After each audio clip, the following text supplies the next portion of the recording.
think we have our audience. Welcome.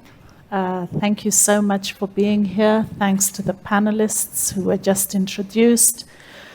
So I'm Amira Osman. It's actually really nice that we're following up on Prof. Harrison's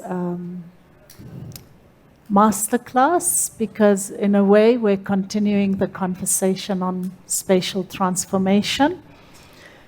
So the title of this session, first of all, I am Amira Osman. I hold the position of Chair in Spatial Transformation at TUT. And the title is The Incomplete City, Unshackling the Apartheid Spatial Form. So we got a bit of a text as a brief, which seemed to focus on what we've been saying possibly for the last 20, 30 years. Densifying the inner city, providing affordable housing, housing opportunities in places near the inner city where the job opportunities are, and also providing economic opportunities on the peripheries and where the townships are. And I read this and I thought, ideally, I don't want us to be using the terminology townships anymore.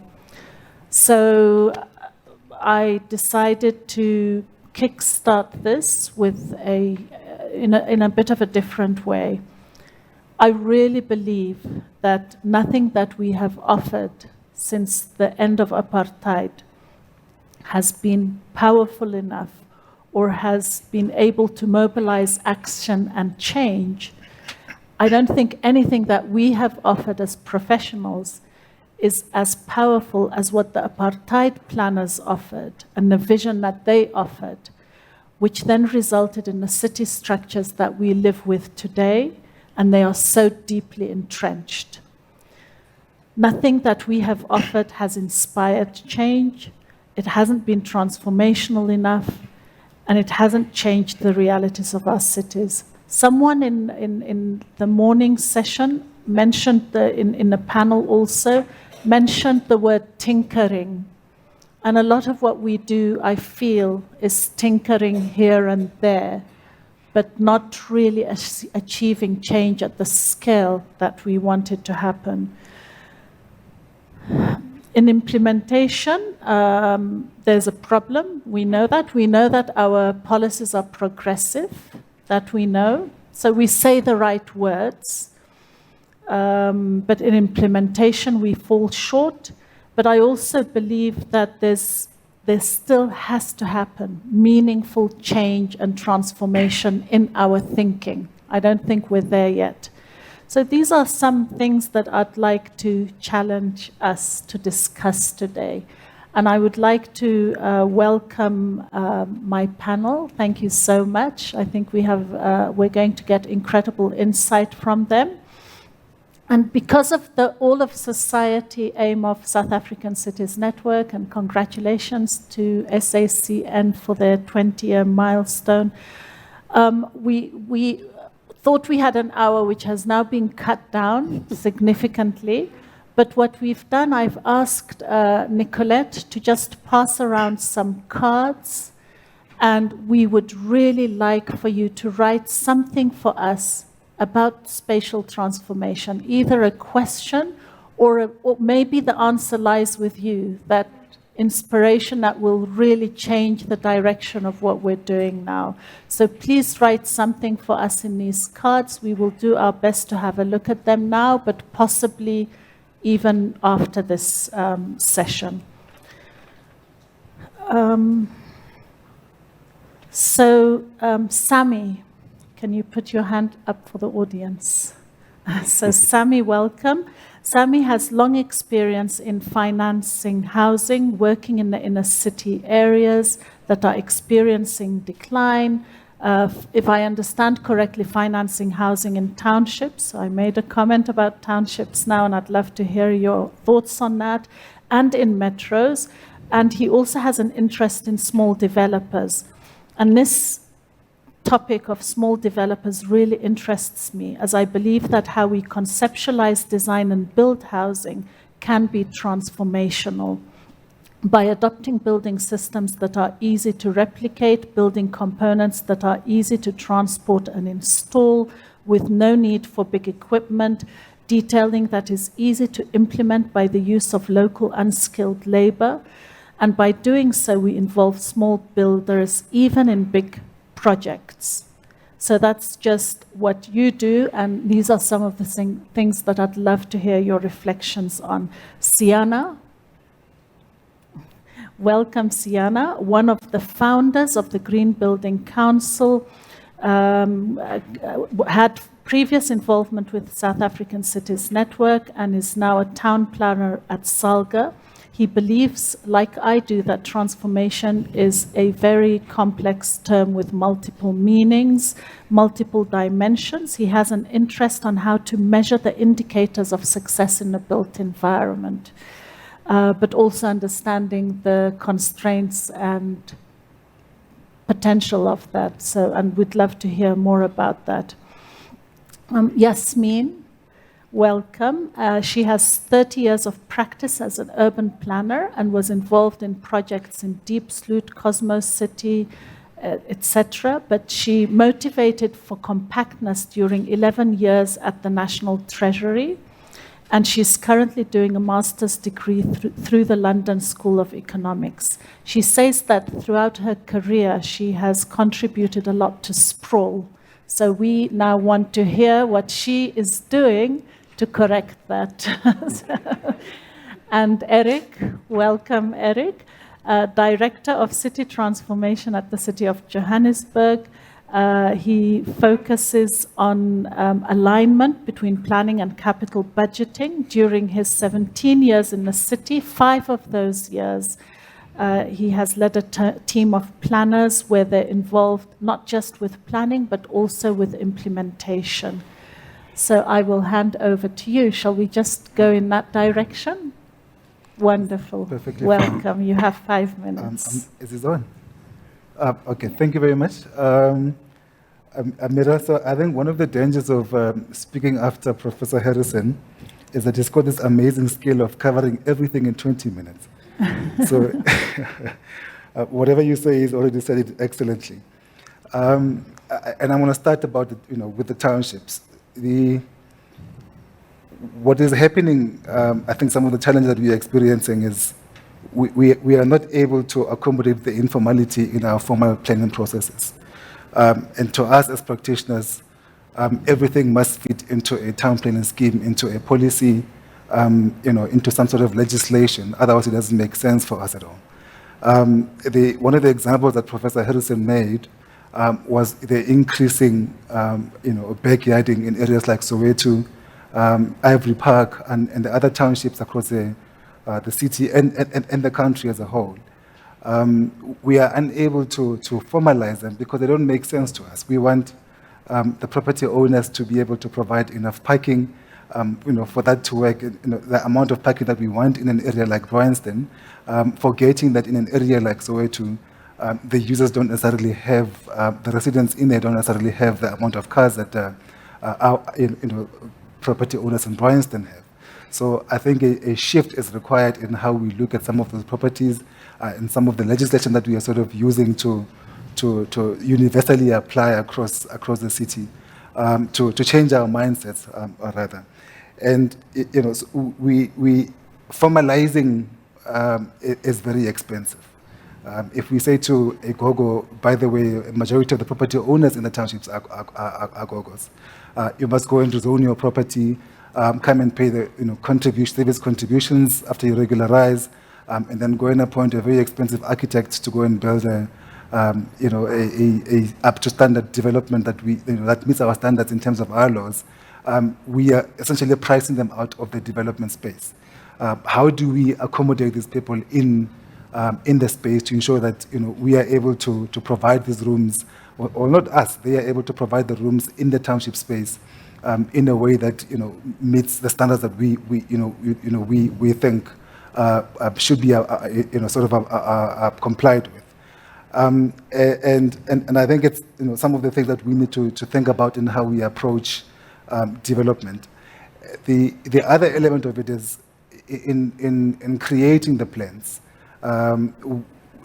we made the mistake of participating in the plans and not co-creating the plans. So we would sit in our boardrooms and imagine what these spaces must look like, and then go back to communities and have 3 community meetings and say that we've participated in the plan, and therefore we can take it through for approval. We know what the community wants because we met with them in a hall for a couple of hours. So we need to move towards co-creating the plans. So that means the community leading us in telling us what works for them. Because a lot of what we are saying must happen is already happening. I think Professor made a statement that transformation is happening beyond state and the framework that we have. The accommodation that is existing in the backyarding is more than what we are providing in the form of RDPs. And for every room that is built in the townships, it's an RDP we don't have to build. So we need to think about this differently. There's already a market that is already happening, but it doesn't make sense to us, in terms of our laws. So if you have the informal economy, how do you sort of elevate it and make it in such a way that it does not, threaten us, and we start sending, lawyers to go and demolish because we don't like what you're doing, doesn't comply with the laws. So I think we need a shift in how we think, in how we operate, but also in how we speak to communities to ensure that we are able to implement what they want us to implement with them and sort of work together in that sort of spirit. Thank you so much, Eric. Yasmin, your 5 minutes. Thank you very much, Professor. So I'm fortunate that some of the things I'm going to talk about, some of my former bosses are here in the room. So when you mention places like Zandspruit and Diepsloot and Cosmo City, I won't point out to the person, but he's sitting here amongst us. And what I want to say, at that time, that was in 1996 onward, until the early 2000s, those places were far out of the inner city of Johannesburg.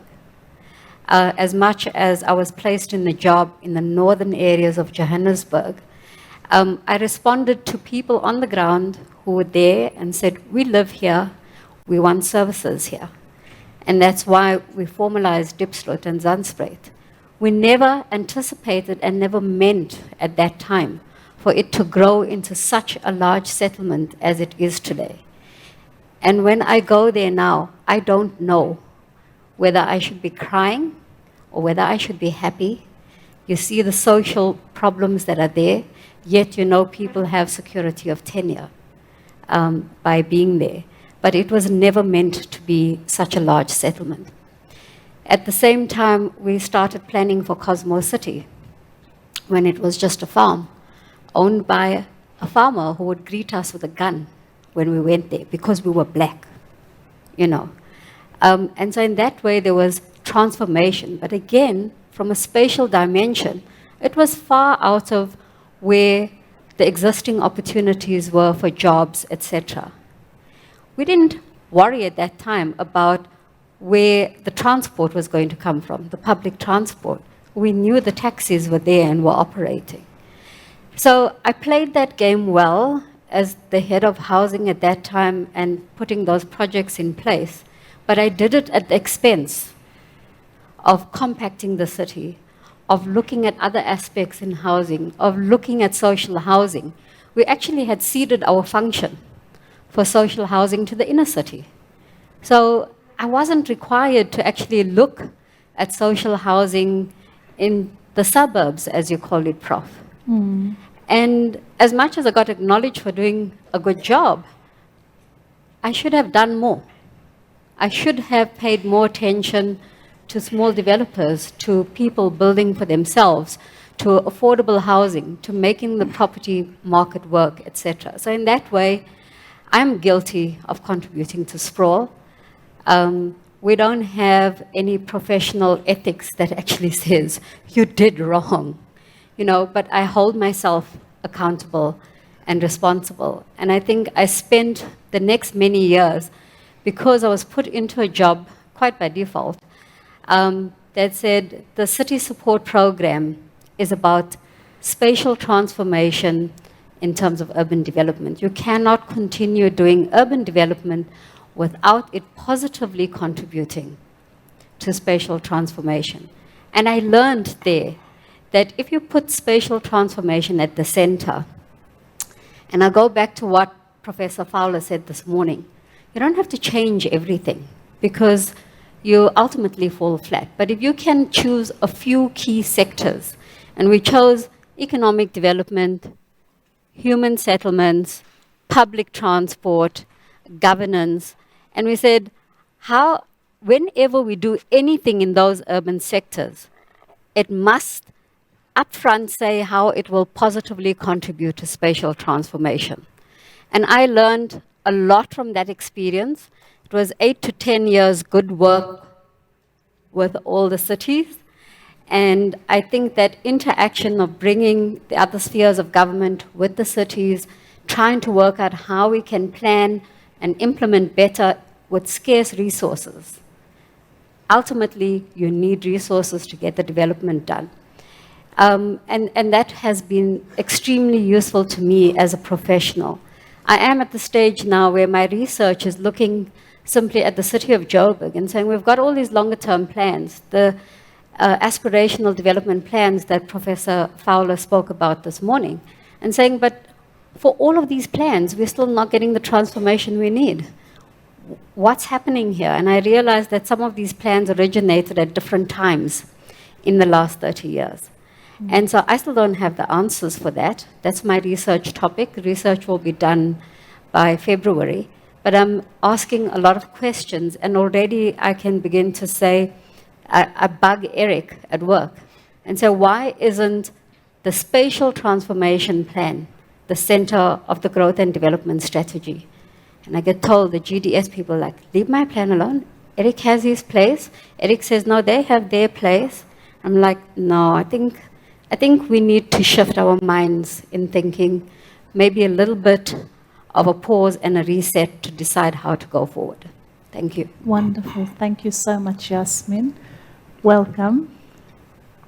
Yeah. Thank you, Prof. Good afternoon, everyone. So, I think I should just start by making the distinction between the two entities that I represent. I come from a company called Umastandi, which is a subsidiary of TUHF Holdings. So the distinction there is that TUHF operates mainly in the inner cities. They find entrepreneurs and property investors in the inner city, and Umastandi's focus is primarily on the township market. So a township in that context means, the previously marginalized areas that we all, love to interact with at this stage. So there's a lot happening in that space. Umastandi was born through a pilot that started in Cape Town around 2015. It took us a couple of years, to find our feet on the ground, to understand the market nuances, to understand the dynamics, to understand the type of clients that we wanted to fund. It grew over the years. We had our first pilot in Gauteng, in Spruit View, in the East Rand, in Ekurhuleni. And there's a lot of work that is happening. If you look at the work that we're doing in Soweto, for example, there's quite a number of buildings that we have funded. And I must also state that, despite the challenges, we do encourage our clients, our investors, our developers to comply with the regulations and the building standards, which is probably why our fund is not growing at a pace, at a rate that we want it to grow at, because there's this regulatory obstacles that we need to navigate to make sure that we don't find ourselves on the wrong side of the law. Now, the market has grown, and it is actually requiring us to look at things differently.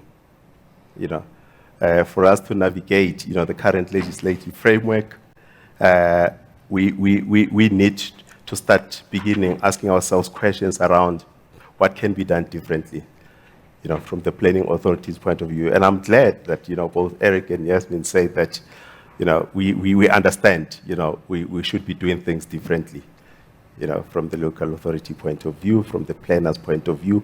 We need to start looking at where is the market going? what is the situation demanding of us on the ground. So we currently have a small and growing loan book of about 60 million rand. We're sitting at about 70 million rand of approvals. You know, there are deals that are still going through conditions precedent and all of that. We have approved a total of 700 units nationwide. I think it's mainly between the two metros, or three metros rather, City of Cape Town, Joburg, and Ekurhuleni at this stage, servicing about 28 property entrepreneurs. We don't just offer funding, we also see ourselves as an impact funder. And the kind of impact that we make in the market when we go to the communities is around training. We've partnered with the University of Cape Town. TUHF is running a program called Training for Property, the Training Program for Property Entrepreneurs, TPPE. It is modeled around the PDP program. In fact, most of the facilitators in the PDP program are actually facilitators, training facilitators for that. So it's a lighter version of PDP. We do every year train around 50 to 70 property entrepreneurs on all aspects of property investment, you know, starting from inception up until, you know, cradle to grave, essentially, up until they make a decision to exit. What is it that they need to look at? You know, it covers quite a variety of issues, from your property management processes, valuations, financial modeling, and all of that. And we also are in partnership with the job funds as well to make sure that, you know, the impact really reaches the people on the ground. We track on every project how many people are trained, how many entrepreneurs benefit from the program, from your contractors and everyone else in that value chain. And we are very much focused on, you know, getting the local entrepreneurs to benefit from our funding as well. So the kind of impact that we're making in the communities, you know, with this growing fund, you know, we can only imagine, you know, how it will grow and the kind of impact we will have, you know, later on in the years as we start removing some of the regulatory challenges that we have. As we imagine, you know, the township would sort of transform into better spatial arrangements, diverse economies, where everybody can have a meaningful participation. So yeah, that's essentially what we do. You know, there's quite a number of things that we're looking with keen interest to understand how, for example, the Gauteng Township Economic Development Act is going to help us get better traction in the market. We understand now that, you know, the act was promulgated in April. 6 months later, we're supposed to have regulations that will give more meat to, you know, what would be the necessary interventions. We are following that very closely. As a fund, we want to model also our processes around the regulatory framework and the opportunities that will be brought about by the development in the legislation as well. So, Prof, we'll talk more about other issues later on. Thank you. Thank you so much. We have so little time. So I just wanted to ask Nicolette if she could collect your questions and comments for us, and then we will conclude with you, Seana. No, thank you very much, Prof, and good afternoon to all the participants. So mine is a call to the likes of the South African Cities Network, SALGA, and all of us here to have a coherent view, a coherent voice on how we define, measure, and intervene in this elephant. So I'm starting at the end and then coming back to the front. I say that because today we celebrate 20 years of the existence of the South African Cities Network.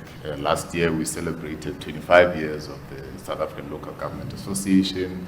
Just the other day we're celebrating 25 years of the Constitution, many other milestones, all at the beginning having set out to achieve some form of justice, including spatial justice. As things stand now, I want to be bold and suggest that, notwithstanding, we are perpetuating this fragmentation arguably to a point of no return. If we have not reached that point of no return, it is very close on the horizon. I would want to quote some work that is not of our own. I think it might come from Treasury CSP, if I recall well. They've come up with a ratio which I found quite telling. It said 40, 40, 40. Sounded like just a number. When you internalize that 40, it says 40% of our population live approximately 40 kilometers away from their places of opportunity, and on average spend almost 40% of their income just trying to get there and back. For some, it is pointless trying to go to work. For others, if you are sick, you stay at home and you start making prayers. For others, it means you'll probably never get a good education, and therefore the downward spiral continues. The implications are many. I'm not going to list them more. But if we can internalize the fact that 40, 40, 40 is here with us eternally, unless we do things differently, notwithstanding all the research and dialogues we've had, and notwithstanding all the thought leadership that we've had today. Now, we've spoken about this transformation. I think Prof eloquently argued that it is happening at multiple levels, multiple scales, multiple role players, all well and good. I also want to acknowledge that it is indeed evolving. The way that we're defining it, as we talked about spatial justice in the Constitution and other base documents, is probably slightly different from how we are talking about it now. If you look at climate change, disaster, technology, the fact that Zoom towns actually don't want to be here where we are, they want to be located elsewhere, and. So there's a number of additionally complicating factors. But can we get to a point where we stop intellectualizing the debates and have a coherent approach on what it is we would see as transformation when it is happening or not happening, with a view to rallying around the particular interventions, whether it's policy, practice, resource allocation, etc., etc. We, from SALGA, would like to propose a common, coherent set of instruments and or indicators to measure this thing. It's 2 years running. We've been trying to do that. We have realized that that utopian definition will probably take a very long time to get to, precisely because of the complexity of the concept. And when I suggest that we should not continue too much intellectualizing it, I am not for one moment suggesting that we don't need more thought leadership and more research to continue to refine. But in that, can we, we've proposed 5 broad set of indicators, and some of them Prof started talking about them. I think in the interest of time, I would have loved to go into a bit of those details, but I think there's a common set of those parameters. Why I would suggest that we have a common reference point is that when it gets to developing policy, when it gets to planning, when it comes to resource allocation, whether it's money, whether it's land, whether it's building human capability, we need to be able to say, as a country, we have identified priority housing development areas, and 80% of our budget is going to go there. Because why? Because those particular localities are those that will help us reverse those places where we've continued to locate our people over the past 20 years. I'm not necessarily saying that that policy shift is necessarily the all and be all, but because it has been gazetted, because it is there, because it seeks to achieve a particular purpose, can it be a rallying point? When we talk about the land question, can we be looking at pieces of land here, maybe next to the Empire Conference venue. On top of this On building. top of this roof. And when there's debates around... Sorry for interrupting, within every shopping development, as a part of Menlyn, as a part of the Africa Mall, as a part of Brooklyn, affordable housing, Sandton City. part of Sandton City. So at least Prof agrees with me. And there's a couple of other developments where affordable and low-cost housing is starting to come up. In Sandton, I mean, I would like to talk about... As a part of every office development, a condition for planning, if you're building an office development or a facility like this, yes, you can have the land, you can get the approvals. Certain percentage of affordable housing needs to be incorporated into it. I submit. Prof agrees. Okay. So I interrupted you, but I got excited by what you were saying. You can continue. Yeah, perhaps just as a parting shot, in that I have noted there is a number of policy shifts and a number of shifts that are starting to go in that direction. But because we have not agreed on a common set of parameters and the kind of indicators we'd like to use to measure how well or not we are achieving this transformation thing, we're still trying to argue, maybe if you build low-cost housing on top of the roof here, there'll be structural engineering issues or the property... There won't be any. It's just our mindsets need to evolve. When we talk about informal settlement upgrading, remembering that a lot of people would locate necessarily where they find places of opportunity, whichever way that you define that opportunity. When people have decided to be in that backyard, it's because it is close to their place of work.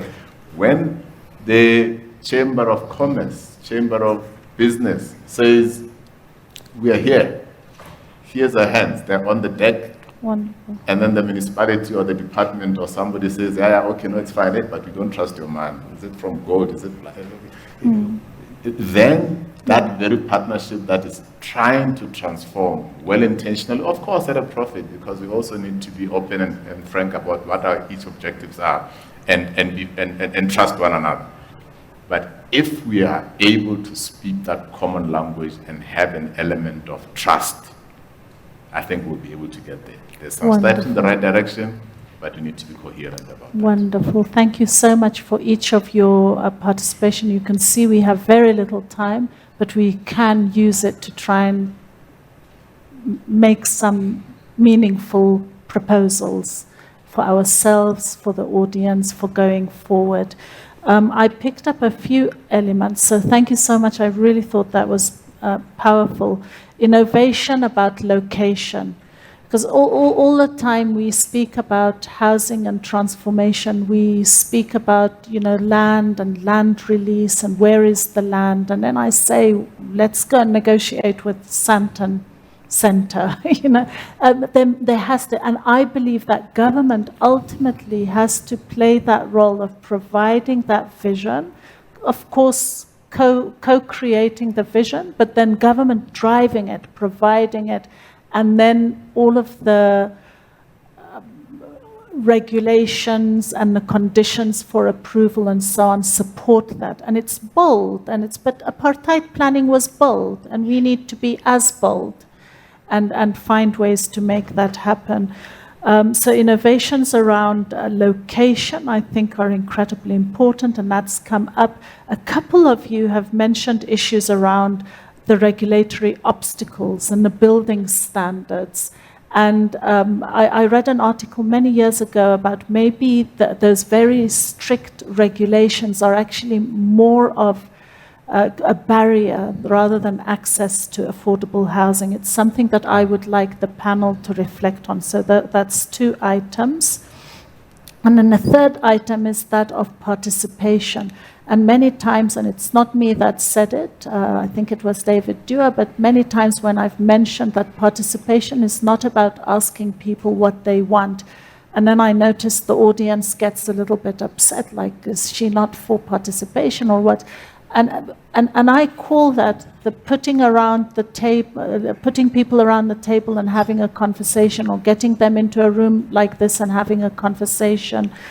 That is, or whatever way you gather data from people, it is a once-off participation process, and our projects need to have ongoing participation. So I can't remember who of you mentioned, oh, it was Eric, the co-creation, am I right? So how do we make participation work when it's not just a tick box exercise? And I argue that the design process and what we build and put on the ground can encourage ongoing participation for many, many years. And the final point I want to mention was around not succeeding to incorporate informality in the work that you do. And I think that was Eric, if I'm not mistaken. So I argue that if we do participation right, we would then be able to accommodate for informality and informal processes during the lifetime of the building stock. So I've left a few items here with you for consideration. You might have others. You have about 7 minutes to discuss that in a conversation among yourselves. So who would like to go first? If you don't mind, I would like to share some of my thoughts. Please do. So co-creation buys us a few things as practitioners, particularly as local government practitioners. It buys us trust with communities because they know that whatever work that we are busy doing, it's work that they can actually own. When we get to implementation, they own the plan, so they hold us accountable on the plan that they sort of agreed to. What often happens in communities is we decide that you need a clinic, and we're going to build a clinic. You need a community hall, and we're going to build you a community hall. And when they're upset, they go and they bend the hall because they don't see it as an extension of themselves. They see it as a government property. So if we burn it, we hurt the government, and they will listen to us. So the ownership that comes from co-creation does not just benefit us, but it benefits the community more. So it's not something that we need to do because we have to do it, but there are real benefits to sort of co-creating plans. In how you do it, it should not be a step in the process of developing a plan. It cannot be a step. So it needs to be continuous. It's a very painful process to go through because you have to go essentially buy trust throughout all levels of community. So creating structures upon structures with communities. And at first they'll tell you, but we've been talking to the city for the last 20 years. Every year you come here with your IDPs and tell us and ask us what we want, and we'll tell you what you want. But you go back and do something, do something completely different, or do nothing at all and tell us that there are no budgets. So why should we participate in your process? So you have to explain, taking time in explaining why it's important to build the structures, for them to stop whatever it is that they're doing, to engage in the structures, to ensure that you've got the full support of the community. So I think for me, the concept of ownership and trust is worth gold. It's something that we really have to do in developing the plans. Maybe I can come in here, Prof. Taking your suggestion and provocation about building housing on top of shopping centers, for example. City of Joburg had the perfect opportunity, had a council building right in the middle of Sandton City, putting Mandela Square and everything together. The development rights were given to regiment's capital. Why wasn't it set aside for some affordable housing, not even social housing or anything like that? Why do we still think single function instead of mixed use? Where else could we get that? We could use our regulatory functions in a city to take over buildings that have been abandoned, not only in the inner city, maybe in Rudaport, maybe elsewhere, and put that there for some kind of housing, and then you would get the transport to work better, because it's not only going for a single function at a single point in time, because we have this bi-directional issue with our public transport. I mean, those are the kinds of things where I think we need to really start thinking differently. And that co-creation part you spoke about, Eric, can come in there. Our land use system is command and control, but actually more than half the population don't have the resources for it to work in that way. Who are we fooling? We need to just enable things to happen instead of trying to control it. Absolutely. And then they kind of run by themselves in a way, because you've put all the structures there and facilitated for it, and it kind of evolves and happens with the different role players. Am I understanding correctly? Well, maybe I've been in government too long or working with government too long. I think there is a role to manage rather than only regulate. Because you could get inappropriate outcomes if you just let things happen as well. You know, I think a bit of a better balance. Yeah, fair enough. So someone in the audience says in the apartheid era, spatial planners were the agents of spatial transformation and change together with law enforcement. The government by then put planners at the forefront of spatial planning. Our government today takes planning as an afterthought. Town planners should be at the forefront to reverse apartheid. Can I have one answer from one of you? Yeah. Sure. Sammy.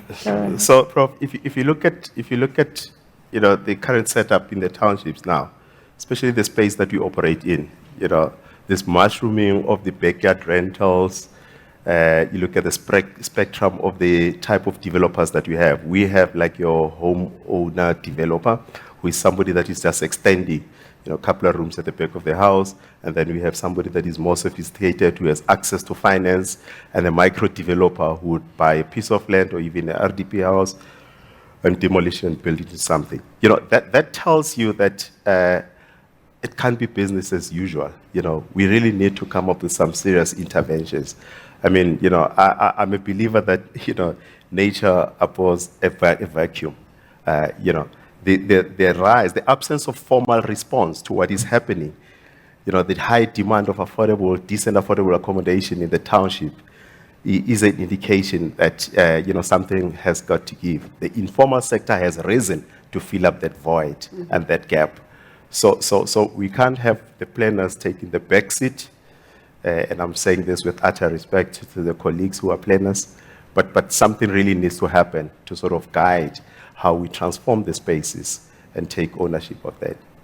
Wonderful. Seana, could you answer this question? Should places or should organizations not have access to fast tracking of planning permission? People that are working in finances, people like yourself working with planners at city level,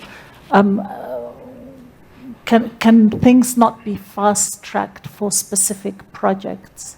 Yeah, I wanted to have a bite on the Apartheid Spatial planning. Oh yes, please do. Do both. We have less than 2 minutes. We're going to do as much as we can. So one of the 5 broad indicators that I would have wanted to talk about if we had time includes agency and governance. Now, in the agency and governance, clearly the example you just made in the form of that question was that there was a very clear plan. The governance system ensured that that plan is executed with utmost precision. And in fact, it is that utmost precision and determination that is making it so difficult to unravel now.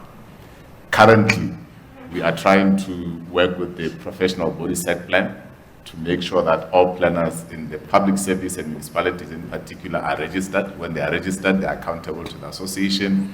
When they do something wrong, then they are held accountable both by the municipality but also by their professional body. When a planner wants to make a particular decision or oppose a particular decision because it is counter-transformative.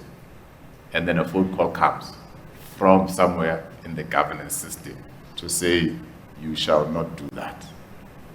That is completely different from how it was done at that time, because there was a particular objective and all systems, tools, and all of that were geared towards that.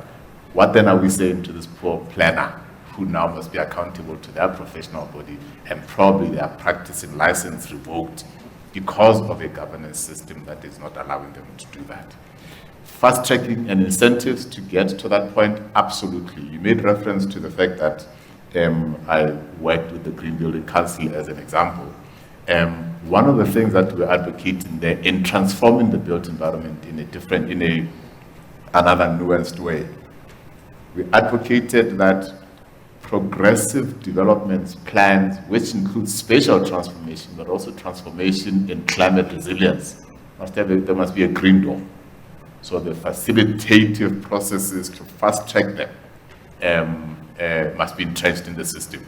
So too can other transformative processes. SALGA convened a conference in March this year where all municipalities, mayors, senior leaders, senior administrators to set an agenda for the next term. One of the resolutions that came out of there was that transformative projects, it came more in the context of infrastructure projects, but all form of other transformative projects can take the same form, must have some kind of incentivizing policy or decision-making processes so that they're not held up in the regulatory red tape. Wonderful. We were told that we have 5 minutes more. I just got a note, so we can just conclude some of the conversations here. There's two contradicting messages that I got. So this one talks about backyarding as a problem, if I'm reading this correctly, and it defies social ethics, dehumanizing conditions, undervaluing people. I hope I'm reading it correctly. And then there was another one that said we should call informal settlements as information settlements. So I'm guessing that means valuing what lessons they have to teach us and valuing what's there. But this one seems to look at backyarding as a problem. Is there one person here that can offer a good opinion on that? Yeah, I can share some thoughts there as well. In their current format, and if you go to some of the townships and look at how the backyards are built, the rooms are built, they are inhumane. So it's a correct statement. And I think our intervention has to be in the quality of the rooms, so the way the backyarding is delivered, but connecting the property owners to the right financing models to allow them to build for themselves, adequate, humane living structures. Most of them, you don't have, bathrooms or kitchenettes. You find that 15 units share a single bathroom. And obviously that's not acceptable. So we need to find a way of connecting them to the right financing models to ensure that they at least meet a certain standard. And those standards, we need to then decide what do they look like. Can you build an adequate structure using zinc and which wood has that been done? It can be done. And there are design solutions for everything. And I think that's where we need to sort of think beyond what we already know, beyond our legislation and beyond policies to find those solutions. I think the general agreement, and if there's no agreement, then I can be corrected, is to look at what people are doing and work with what they're doing. So I see the proliferation of backyard shacks as an incredible entrepreneurship, and it's a market, and it's things that are happening that need to be supported. There's quite a few comments here. The upgrading of informal settlements that are always on the peripheries. I think we've discussed the land issue and being innovative about where people are located and so on. But we've also, and I think it was in an earlier session, where there was talk about, if I remember correctly, about following people's needs, and informality shows us where people need to settle, and there's good reasons why they're there, and that's maybe where funding needs to go and professional support needs to go to develop those into settlements. There's one comment here that I completely disagree with, but I'll see if my panel will comment, but it has to do with density high-rise and or high-rise buildings are things of the past. COVID has taught us about air quality, and social distance is the way to go in the building of our cities. So as someone that has worked almost all of my professional life of 35 years promoting higher density compact cities, but it's also written, it's very much entrenched in our documents and in quite progressive policy. And then when COVID hit and there started to be talk about de-densifying some of the informal settlements, and then people need to design differently, and then suddenly we became activists. We again became activists for higher density and compact cities. Maybe I can ask Yasmin to offer a comment on that. I would say that we need to think through this very carefully. There have been places in the world where it's high density and they managed to do what they needed to do during the time of COVID. What exactly is the issue here with us in informal settlements in South Africa? It's not just high density, it's the fact that there are shared services, not individual services, etc. Now, I haven't thought through it properly, but I think we do need to take the opportunity to do that instead of just using it as a convenient excuse to say no to density. Yeah, thank you so much, Yasmin. I don't think there's sufficient evidence to let us change our drive for compact cities and higher density cities and going high-rise. And it's also linked not just to, it's a nice to have. It influences, like Yasmin said, services. It influences small business development. Small business development cannot thrive in an environment that is low density.